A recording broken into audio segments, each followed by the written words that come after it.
yang terjadi di hidupmu dalam 48 jam ke depan. Hai Universe, bertemu lagi bersama Uni. Yuk kita cek nih 48 jam ada apa yang bakalan datang atau apa yang akan terjadi di hidup kamu ya.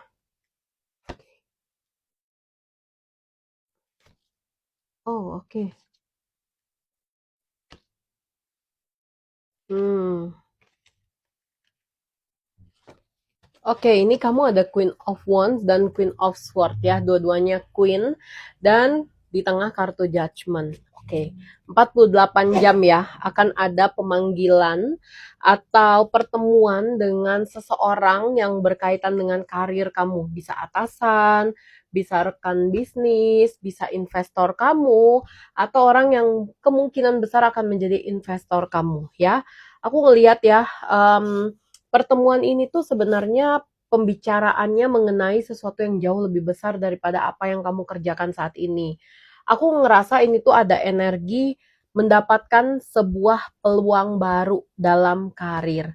Entah naik jabatan, entah kamu dikasih kesempatan untuk nambah jumlah investan gitu ya, atau mungkin buat kamu yang berbisnis nih, kamu bisa mengembangkan bisnis kamu lebih karena ada investor tambahan.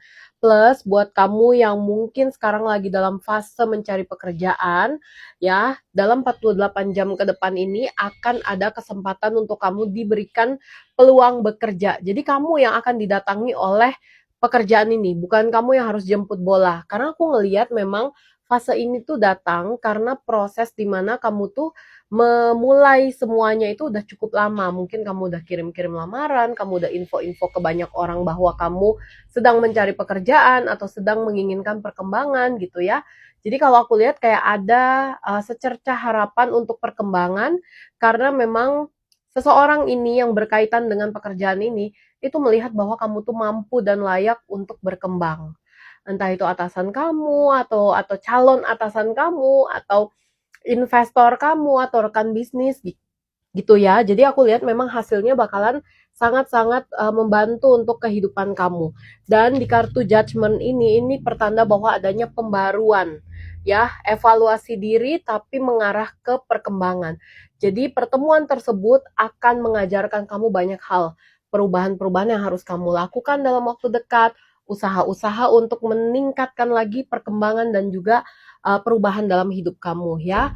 Jadi kalau aku lihat ada evaluasi diri, perubahan juga yang akan terjadi di 48 jam ke depan yang berkaitan dengan mendapatkan sebuah peluang besar untuk perkembangan karir kamu ya. Dan di kartu Queen of Sword ini aku melihat juga ada energi melepaskan. Ya, melepaskan ini bisa jadi karena ada perbaruan tadi. Ya, kayak ibaratnya ini perbaruan yang akan datang seketika ketika kamu berani untuk melepaskan sesuatu. Akan ada yang pergi, akan ada yang hilang, akan ada yang kamu tinggalkan di 48 jam ini. Dan meninggalkan ini tuh bukan sesuatu yang akan membuat kamu kayak menyesal, sedih. Mungkin sedih iya, karena kan ini adalah sesuatu yang sudah melekat di diri kamu cukup lama. Tapi sesuatu yang pergi ini itu sudah digantikan dengan sesuatu yang jauh lebih baru di kartu Queen of Wands. Jadi ibaratnya hal baru ini datang, karena hal baru ini datanglah kamu harus melepaskan sesuatu di masa lampau. Kalau ini nggak datang, mungkin kamu nggak perlu untuk melepaskannya. Ya, jadi kayaknya kamu harus mulai ikhlas. Harus mulai punya kayak jiwa yang besar untuk melepaskan. Mungkin kamu dapat sebuah perkembangan baru, tapi kamu harus melepaskan divisi lama, kamu pindah ke divisi baru, atau kamu dapat peluang karir baru di tempat lain, di perusahaan lain. Kamu harus melepaskan pekerjaan kamu sebelumnya. Itu ya, dalam 48 jam ke depan. Ya, ada yang harus pergi, harus ditinggalkan, tapi juga ada perbaruan, ada yang akan datang.